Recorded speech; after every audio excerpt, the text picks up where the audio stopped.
So students, welcome back to my channel, that is The Educator.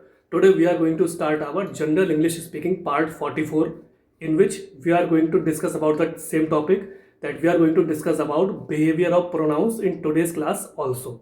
So students, let's start our General English Speaking Part 44.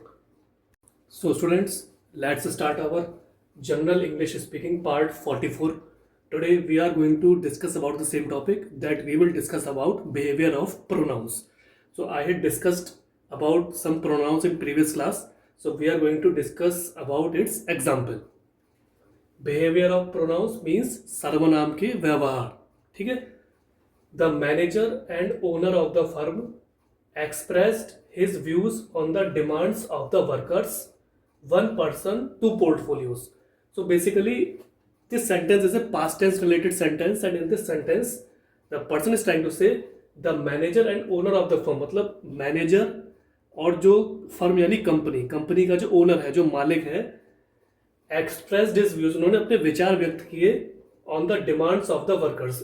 जो उनके कर्मचारी जो वहाँ पे काम करते थे, उन कर्मचारियों की डिमांड पर, उनके जो भी डिमांड थी, जो उनकी रिक्वायरमेंट थी, उन पर उन्होंने विचार विमर्श किया.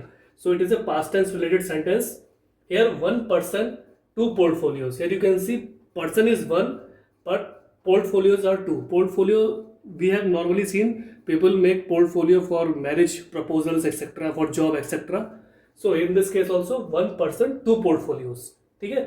The manager and owner of the firm expressed his views on the demands of the workers. One person, two portfolios. ठीक है.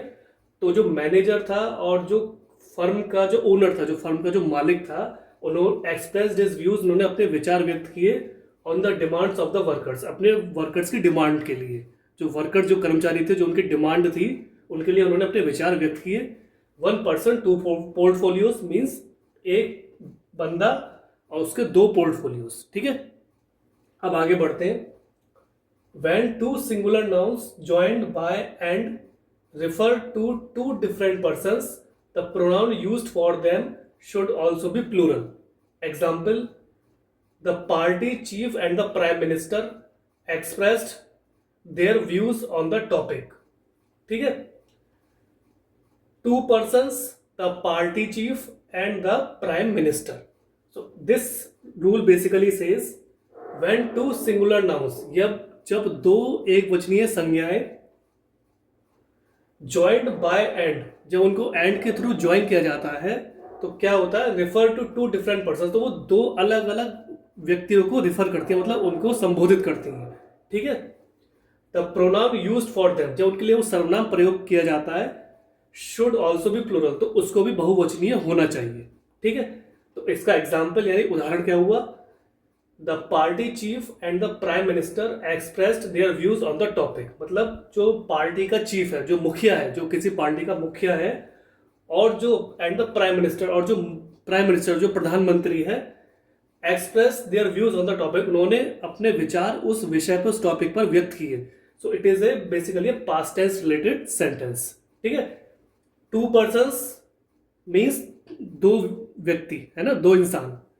द पार्टी चीफ यानी जो पार्टी का चीफ है, जो पार्टी का मुखिया है, और द प्राइम मिनिस्टर, और आपका प्रधानमंत्री. ठीक है. मैं एक बार और समझा देता हूं. व्हेन टू सिंगुलर नाउन्स, यदि दो एक वचनीय संज्ञाएं हैं, ज्वाइंड बाय एंड, उनको जब एंड के थ्रू ज्वाइन किया जाता है, refer to two different persons, तो वो दो अलग अलग व्यक्ति को रिफर करती है, यानी संबोधित करती है. ठीक है. The pronoun used for them, जब उनके लिए वो सर्वनाम जो प्रयोग में लाया जाएगा, शुड ऑल्सो बी प्लूरल, तो उसको भी बहुवचनीय होना चाहिए. एग्जाम्पल, उदाहरण में मैंने बताया, the party cheap and the prime minister express their views on the topic.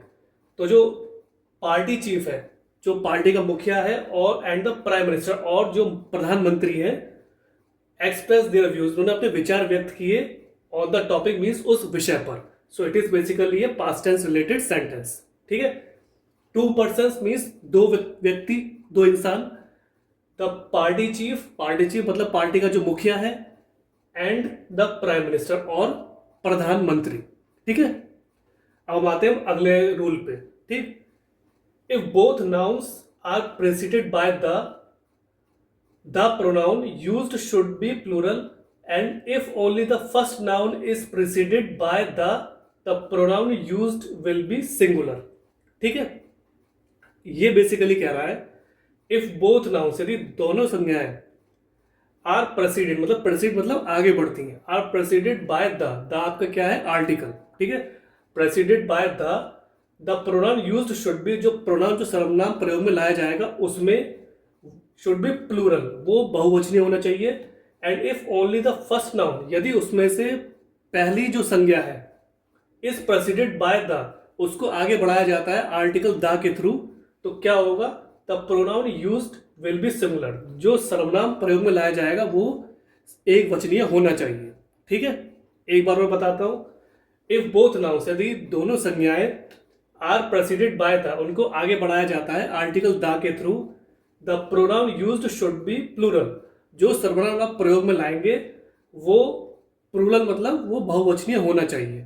ठीक है, and if only the first noun, यदि केवल फर्स्ट नाउन पहली जो संज्ञा है इस प्रेसिडेड बाय द, उसको आगे बढ़ाया जाता है आर्टिकल द के थ्रू, the pronoun used will be singular, जो प्रोनाउन जो सर्वनाम प्रयोग में लाया जाएगा वो भी सिंगुलर यानी एक वचनीय ही होगा।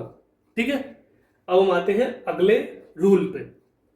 When two nouns are used with as well as, the pronoun agrees with first subject.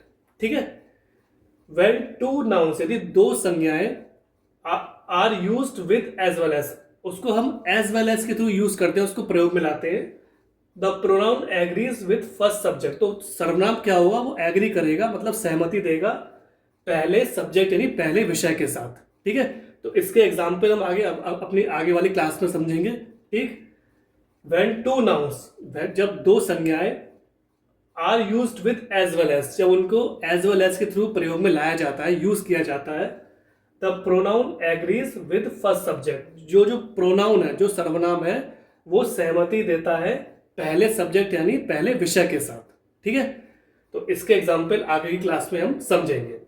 So students, this was the general English speaking part 44, in which I tried to explain you about behavior of pronouns with some rules, definitions and examples. Try to read them, understand them, and try to use these examples and sentences or words in your day-to-day English speaking with another person, and ultimately what will happen, your confidence will boost up, your personality will groom, and ultimately you will become a perfect and fluent English speaker in front of another person.